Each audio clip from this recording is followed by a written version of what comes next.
Hello and good afternoon and happy birthday. Hey, thank you. What are y'all doing, man? You know, I'm recuperating from a show. We did a show last night. Yeah. How about those moments afterwards, boy? I'll tell you, the day after for me, it's always like, A, the body hurts. B, it's like all of your emotions have been drained out, and you're going, okay, how can I feel again? I think that sums it up pretty well. How did it go? Oh, it went fantastic. It was great. It was really our first official show of In Theory. So it was good to test the waters, and it came out well. The audience was pretty crazy, so it went well. I've heard that about the audience now, is that people are really into the live music scene. It's not about, oh, who's standing next to me, or, oh my God, am I going to go home with something? Yeah, they were just so, the people that were there, they were just so into the music and just, screaming after every song. So it was cool. How did they rock out to Stain on My Soul? They really like it. What can I say about Stain on My Soul? All I can say, the people were just really digging it. I'm hesitant in my answer because I was not sure, because this area is known a little bit more for like R&B and blues. Mm-hmm.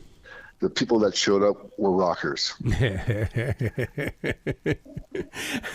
guys, I want to talk about that song in the way that I was very impressed with the fact that it's 3 minutes and 37 seconds long, and because that's the kind of music I grew up listening to, and it's not the long songs and things like that. What made you decide on a 3 minute and 37 second song? It wasn't it wasn't deliberate. It was that's what we felt. That's how long the song should be. Mm-hmm. It was really that simple, Aaron. But see, the thing is that what I love about it is there's such an even pace of collaboration in the way that, I mean, you've got Tony's voice in there and he's hitting that song hook, and your guitar comes right up to it. I love the way that it's like you're passing the baton to each other. Yes, that's a good way of doing it. And I also think the chorus is borderline, the melody is very catchy. It's very melodic. I don't know if you picked up on it. So it goes from heavy to very melodic. Mm-hmm. So yeah, and you're right. It's almost passing the baton from a straight ahead rocker, melodic, back to the rocker, melodic, then to something a little bit more intricate, back to that chorus, and the chorus just keeps you humming until you're done with the song, and you keep humming. Yeah, isn't that what a song is supposed to do? It's supposed to toy with your imagination? Yeah, you know what? I got to hear the show finally on an FM station. Alice Cooper introduced the song 3 days ago, and I was in my car and I'm listening to it, and I think there's something with the compression that they do. When it goes through an FM signal, and it sounded amazing to me.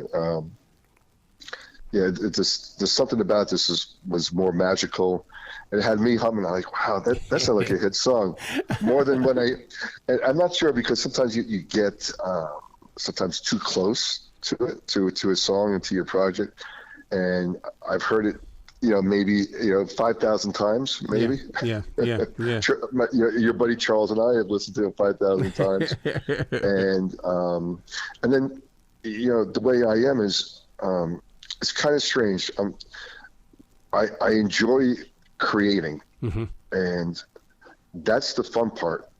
And then once I'm done, I'm like, done. I put it on a shelf, and then maybe like a month later, I'll put it, and I'm like, oh yeah, that's pretty good. So it surprises me, like whatever, when I hear it, like when I heard it on the Alice Cooper show, I'm like, wow, that is a really good song. But there is a lot of hours put into it prior, so I think that's just the way my process is.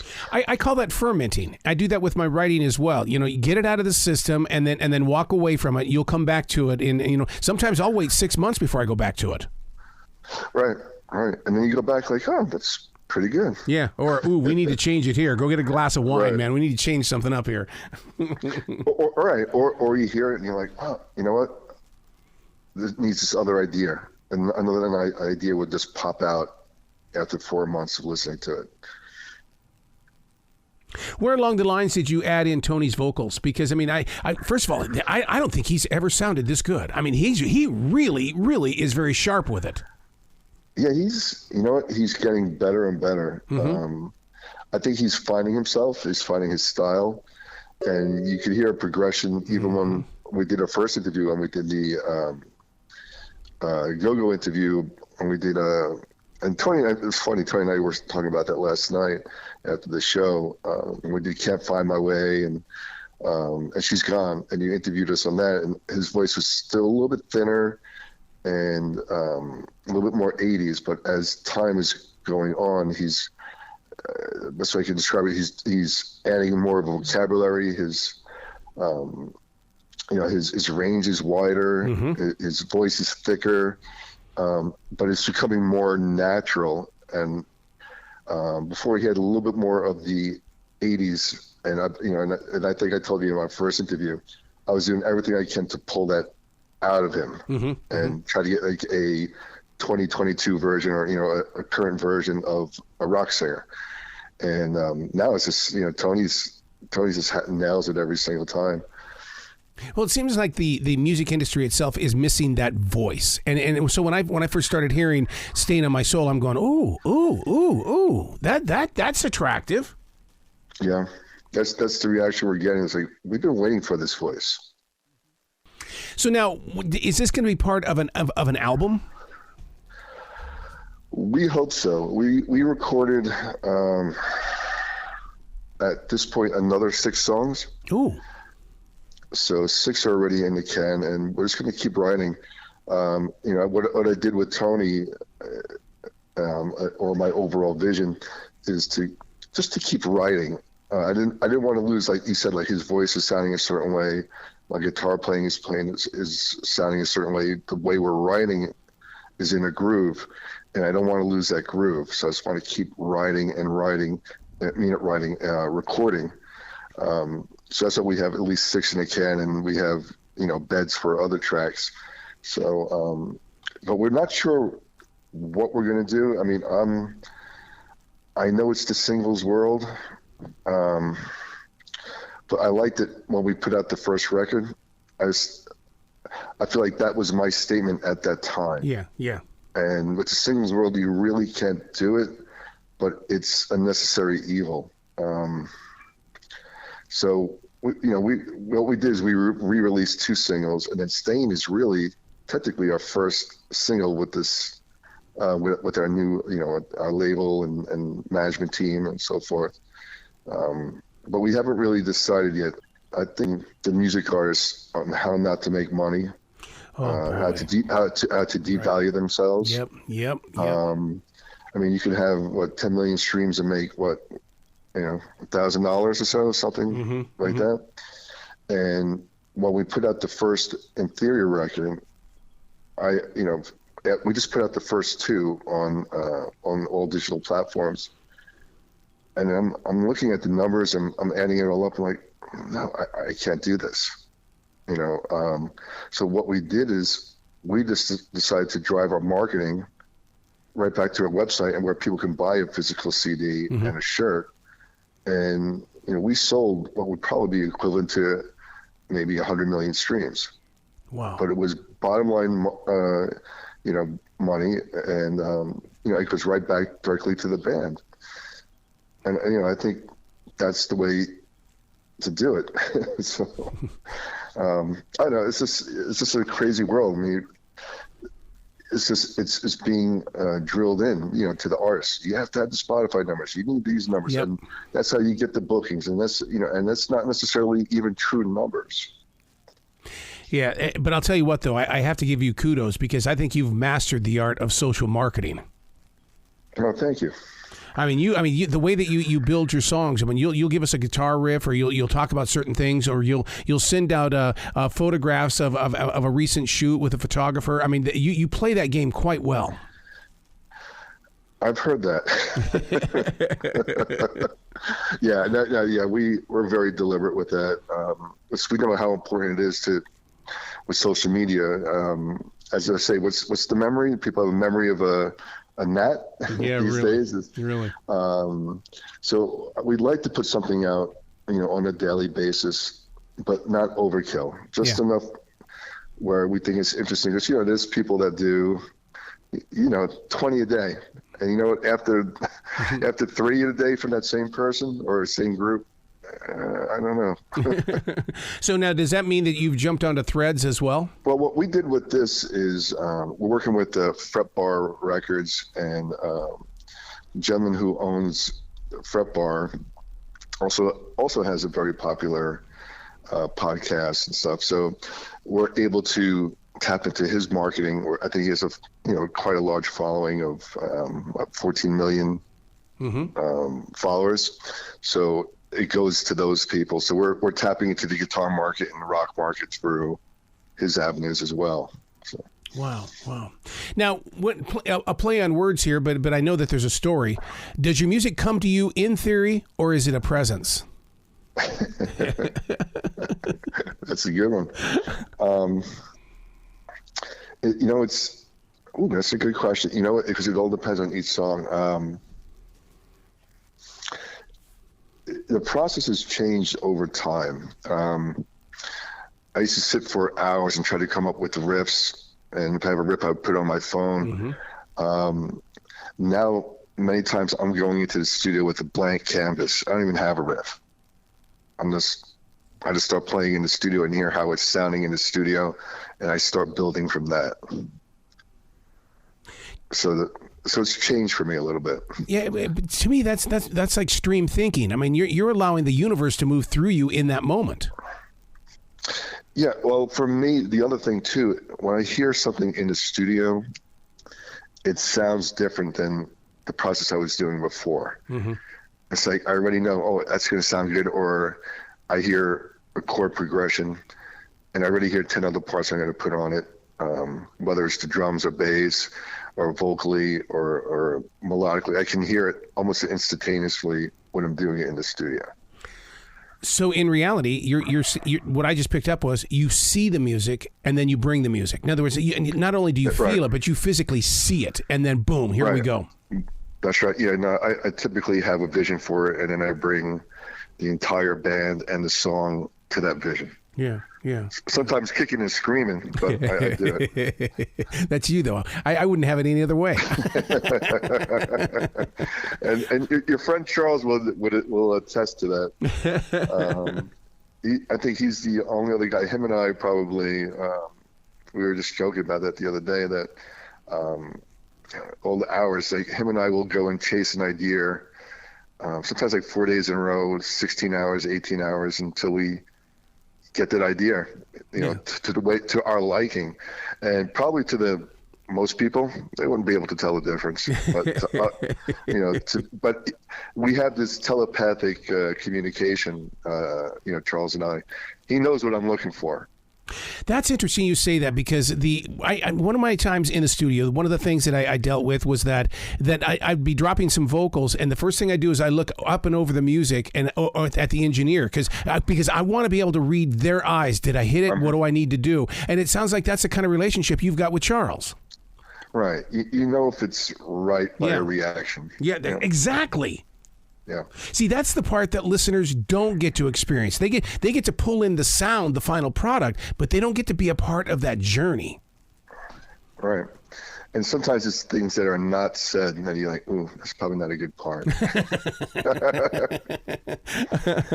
So what is it about Muscle Shoals? Because I caught an interview with you on YouTube where it was like, going into Muscle Shoals, there's a sound there, but at the same time, you're creating your own sound. I think you hit it on the head, Arrow. There's something here. There's a legacy here. But now the longer that I've lived in Muscle Shoals, I'm definitely carving my own path. And I'm deliberately not following what's here. For many reasons, and some of it is musical, and some of it is political. There's a lot of reasons. But and I feel very, very strong about, just carving out my own path. I have my own sound, we're doing things our way, not the way that it's been done. So yeah, I think, I'm not sure if that answered your question. Well, I find that inspiring because there for the longest time, I mean, music was so watered down because it was all about what the music industry needed for their sights and sounds. And, it's like if Taylor Swift went out and did something all on her own without even thinking about, selling records, I'll bet you it would be a completely different sound.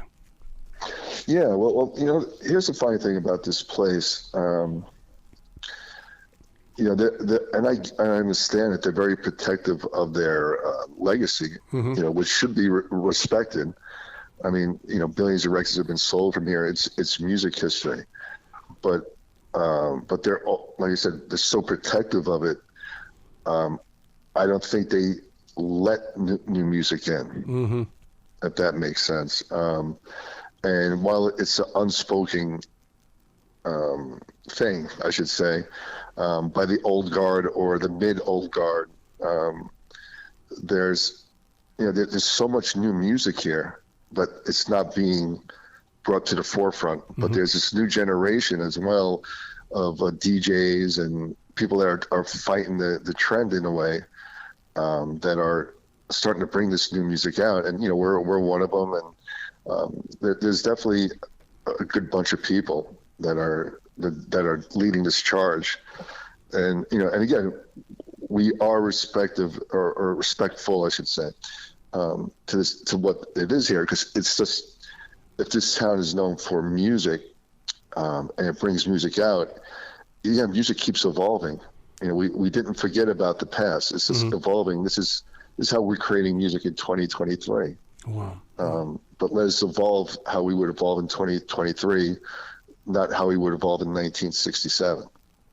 Have you caught that new docu-series, or that rock-you-series is what I should call it, that's called I Wanna Rock, that's on Paramount Plus, where they're putting the fine focus on the hair bands of the 80s and 90s, and they're telling the true story, the struggles, the days when managers would go and try to just get anybody into a club, even if, because they had to pay rent, they had to have electricity. Right.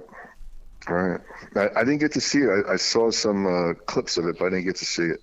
When are we going to get your story? Hopefully soon. Which story would you like, Arrow? When you take the entire journey and you put it into episodes, and where you start at episode number 1, we see the early days, and because one of the things I've always enjoyed talking with you about is the fact that you are in the now. I love that, but I know that there's a journey to get to where you are right now. That's true, and I've gotten that so many times where, people tell me, like, Mike, you should write a book on your, you have to write a book. So maybe one of these days I'll write a book on the journey, but yeah, it's been a long journey. It's been an interesting journey. And I call it the full circle journey, so from where I started and where we are now, and you're right. And we are in the present, and now it's this new chapter of, that we think is just the tip of the iceberg, where the evolution of In Theory and Tony Cadino and Mike Mostert is just the evolution. I mean, it sounds like redundancy, right? But it is an evolution, and it's, like you said, it hasn't been easy, and there's been a lot of people there from, when this journey started, almost like 8 years ago. So we, technically started almost the new version of In Theory. Wow. And but right now there's just so much momentum and buzz about the group, and like the sound is, like, everything is there. And I'm not sure if you saw it, but this past was it 3 days ago it was, we hit number 3. Nice. Number 3 in the United States on the classic rock charts. Our friend Jody put it up there, and it was the funniest thing. She, because I'm always like, "Do we chart? and in the morning, I text her, "Do we chart?" And I didn't see her email, and then she sent back a thing. She says, "You're at 79." I'm like, "Oh," and Tony and I were, through the roof. Wow, for our new single, yeah, not bad for being out for a day. And I sent it to the local station who's been so supportive. They're called the Big Dog. And the guy goes, "No, you're at 56. Oh, I have the real-time chart." And then, I called Jody. I go, "Jody, they said we're 56." And she goes, "Let me look at something." And she explained the way that the charts work. And we actually hit number 3 for the day. Wow. When we released 2 days ago. So that was a huge accomplishment for In Theory and, Tony and myself. And I still, I was telling him the other day, I still don't even know how to react to it. I'm like, wow, you're number 3. Like, now what happens? Yeah, that's right. What's next? What's next? And it's like, okay, am I supposed to get a parade? Like, it's sort of like, because you've been trying to hit this goal forever. Like, you want to chart. You chart. Okay, we charted. It's like, now what? Okay, now, so that's the kind of reaction I'm having. It's almost like a numb reaction, but, or I just wonder if it's just because I'm so goal oriented that, okay, I hit my goal. Yep. What's my next goal? Yep. And then when we did the show yesterday, it was so responsive. It was the same thing. And everybody goes, "Mike, you're so low key," because usually I'm pretty through the roof. And I was like, no, it sounded powerful. It was great. They were it was a very odd reaction on my part. They said, "No, you're kind of mellow." I'm like, "No, we're doing everything that we're supposed to be doing." Like, it felt like this is what I'm supposed to be doing. And then, when we played last night, we had this artist, James Nichols. I'm not sure if you know who that is. He's sort of like if Zakk Wylde and Ted Nugent had a kid. Wow. And he's probably, like, right now, the hottest, like, guitar player in the rock world. He's a little bit more blues based, and when I say he's probably the biggest, he's literally the biggest. 6'5", 250. Jeez. And he looks like he works out, so he looks like he's a linebacker on the Panthers or something. And but he's he has the hair of, like, Ted Nugent. Is just this huge hair. Like, he looks like a Viking essentially. Yeah. And one of the sweetest guys on the planet. But we did a co-headline show with him, and I'm a fan of Jared, and so it's kind of cool. So this show was slightly different because there was a lot of guitar going on, a lot more than usual. So we had too many notes, but it was exciting to play. And Jared sat in for a couple of songs with us. I sat in a couple of songs on his set, and then we had the guitar player from the Spin Doctors open up for us. Oh, really? So wow. So it was a great triple bill, and it's never really been done in this city to have 3 rock bands. Wow. Of this note to play. So we were trying to make history. Yeah. But yeah, so it was a lot of fun. I'm like you said, I'm aching today because I had to put in my 5th gear of guitar playing. Yep. Because he's a great player, and Anthony Crisan, from the Spin Doctors, who opened up, he's a beast of a player too. Wow. So I'm sitting there like, okay, there's no pressure. All right, mister, where can people go to get more information about In Theory, about the new music, and man, because I'm sure you've got some merchandise too that they can add to their life. Yeah, they can go to our website, intheoryoriginal.com, or they can go to our Facebook page. You'll see everything, our tour dates. We like I said, we just did our first show, and I believe we're supposed to be hitting the road 3rd week of September. Okay, if I'm not mistaken. Yeah, we're supposed to be doing a whole Q4 tour through December, and then, from what I understand, we may be doing a European or world tour. Oh my God! February, March of next year. Yeah, so we've been getting a lot of offers in, and just like how Tony and I have always been, we're very strategic, and we'll pick what we think is right, the right path. But we are definitely going to be hitting a road. I think it's September 22nd. It's supposed to be the first show. I love it. Well, you got to keep in touch with me. Absolutely. Excellent, dude. Well, man, you be brilliant, and congratulations on last night's show and all the new music that you're doing. It's like I said, it's very fun to watch on your social media, to watch all that stuff grow. I appreciate it. Thanks. Well, you be brilliant today, okay? I will try to be brilliant, but you're the guy who's always more brilliant, but I'll try. Have a great day.